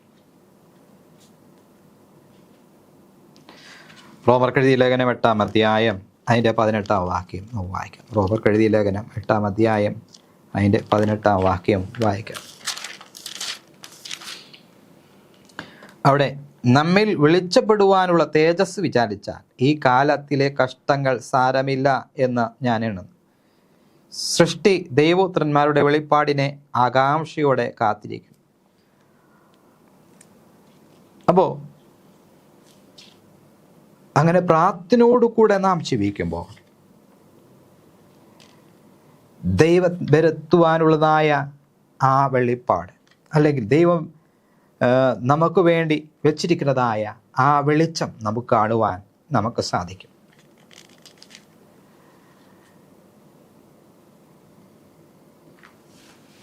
നാം പാപത്തിൽ ആണ്ടുപോയപ്പോൾ, വെള്ളിയാഴ്ചത്തെ ഭാഗത്തിലേക്ക് നാം കടന്നു വരികയാണ്. പാപത്തിൽ നാം ആണ്ടുപോയപ്പോൾ നമുക്ക് രക്ഷയില്ലാതിരുന്നതായ ഒരു സമയത്ത് അന്ധകാരത്തിൽ നാം നിബന്ധിച്ചു പോയപ്പോൾ നമ്മെ രക്ഷിക്കുവാൻ തക്കവണ്ണം ഈ ലോകത്തിൽ ആരും ഉണ്ടായിരുന്നില്ല. ദൈവത്തിന്, സ്വർഗത്തിലെ ദൈവത്തിന് മാനവരാശിയിൽ ഇഷ്ടം തോന്നിയത് കൊണ്ട് തൻ്റെ പുത്രനെ ഈ ലോകത്തിലേക്ക് അയച്ചു. കർത്താവ് ഈ ലോകത്തിലേക്ക് വന്നത് പൈശാചികന്റെ അടിമകളായിരുന്നതായ നമ്മെ ഓരോരുത്തരെയും തൻ്റെ ജീവൻ ബലിയർപ്പിച്ച് വിലക്ക് വാങ്ങുവാൻ തക്കവണ്ണമായിരുന്നു. കർത്താവ് അത് വിജയകരമായി പൂർത്തീകരിച്ചു. നമുക്ക് വേണ്ടി ഇന്ന് സ്വർഗത്തിൽ ജീവിക്കുന്നു. ആ കർത്താവിനെ എതിരേൽപ്പാൻ നമുക്കൊരുങ്ങാം. ദൈവം നമ്മെ ഓരോരുത്തരെയും അനുഗ്രഹിക്കുമാറാകട്ടെ. ആമേൻ. നമുക്ക് കണ്ണടച്ച് പ്രാർത്ഥിക്കാം. ഞങ്ങളെ സ്നേഹിക്കുകയും പരിപാലിക്കുകയും ചെയ്യുന്ന സ്വർഗീയ പിതാവേ, തിരുനാമത്തിന് സ്തോത്രം. ഇന്ന് ഞങ്ങൾ പഠിച്ചതായ പാഠത്തിനൊത്തവണ്ണം അടിയങ്ങളുടെ ജീവിതങ്ങളെ ക്രമീകരിച്ച് ക്രിസ്തുവിൽ പൂർണ്ണ വിശ്വാസം അർപ്പിച്ച് പ്രാർത്ഥനയുള്ളവരായി ജീവിപ്പാൻ അടിയങ്ങളെ ശക്തീകരിക്കണമേ. ഈ പ്രാപഞ്ചിക പോരാട്ടത്തിൻ്റെ ഭാഗങ്ങളായി തീരുമ്പോൾ കർത്താവെ, അങ്ങയുടെ ആത്മാവിനാൽ അടിയങ്ങളെ ശക്തീകരിക്കണമേ. പൈശാചികൻ്റെ സകല തന്ത്രങ്ങളെയും ചെയ്യിപ്പാൻ തക്കവണ്ണം അടിയങ്ങൾക്ക് ബലത്തെ അവിടെ നൽകണം, ശക്തിയെ അവിടെ നൽകണം പ്രാർത്ഥിക്കുന്നു. ദുഷ്ടൻ്റെ സകല തന്ത്രങ്ങളെയും ചെയ്യിപ്പാൻ വേണ്ട വിശ്വാസത്തെ അവിടുന്ന് ഞങ്ങൾക്ക് നൽകണമെന്ന് പ്രാർത്ഥിക്കുന്നു. അങ്ങ് ഞങ്ങളുടെ മുമ്പിൽ വച്ചിരിക്കുന്നതായ നിബന്ധനകളിലും ഒക്കെയും അനുസരിച്ചുകൊണ്ട് അങ്ങ് ഒരുക്കുന്നതായ സ്വർഗത്തിന് യോഗ്യരായ ഫലം കായ്പാൻ അടിയങ്ങളെ ശക്തീകരിക്കണം. സകലമാനവും മഹത്വവും തിരുമിനെടുക്കണം. യേശു മൂലം താഴ്മയായി ചോദിക്കുന്നു. കൃപയോടെ കേൾക്കണം. പരിശുദ്ധ പിതാവേ, ആമേൻ. ദൈവം നമ്മെ എല്ലാവരെയും അനുഗ്രഹിക്കുമാറാകട്ടെ. ആമേൻ.